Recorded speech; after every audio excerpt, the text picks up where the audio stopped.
Well, hello! I hope you're really getting stuck into these readings in John over Lent. I hope that they have been a blessing to you as you've been thinking these things through and praying about them. This week our readings are going to be from John 18 and John 19. And what we're going to see is Jesus is arrested and he is trialed and then he is crucified.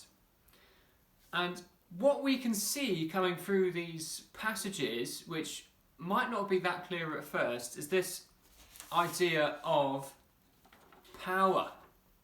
There are lots of displays of power in these chapters.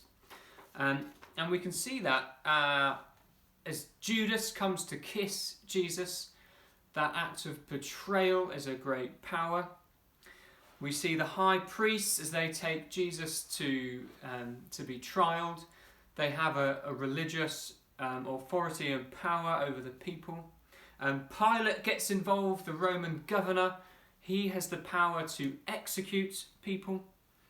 We see the crowd actually cheering and jeering. They have a great power to influence even Pilate. And we see the soldiers who have power to strike Jesus and to nail him to a cross. But there's a question mark on this power, because this sort of power looks grand and impressive on the outside, but the other thing you'll notice as you read these two chapters is that there's another kind of power here as well, which is less obvious to see, but actually far greater. And it can be summed up like this: it is a crown of thorns. You look at a crown of thorns and that doesn't strike the most powerful thing in the world. But actually, as we read this, there are amazing things happening.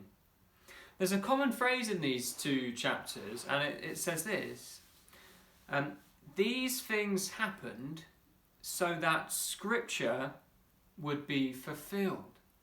There's another amazing story in this story is set at the time of the Passover lamb that we see in Exodus. We see that Jesus' clothes were divided. Now that is mentioned in Psalm 22. We see that he was thirsty and given a drink of vinegar. That is a reference to Psalm 69.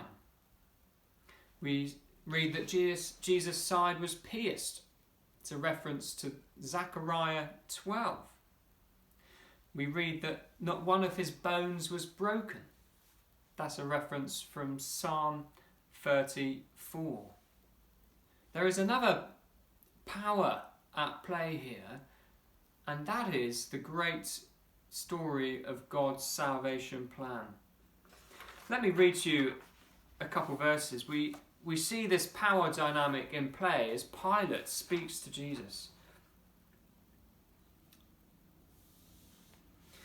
Pilate said, he's talking to Jesus, he says, "Don't you realise I have the power?"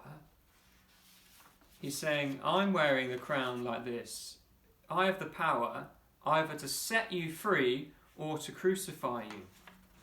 But then Jesus answered, "You would have no power over me if it were not given to you from above." Somehow this greatest of power is somehow ordained that some lesser powers would happen, so that these things might take place, so that Scripture would be fulfilled, so that ultimately people like me and you can enjoy and know the salvation that comes from Jesus' death alone. I hope that you get stuck into these passages. Please do be curious about. In my Bible, I've got little Bible references down the middle there. Yours may have some along the bottom as well. Do be curious about all these references to the Old Testament. It shows us that God is truly in control of all that is what is happening here. Please be encouraged by that and enjoy your reading this week.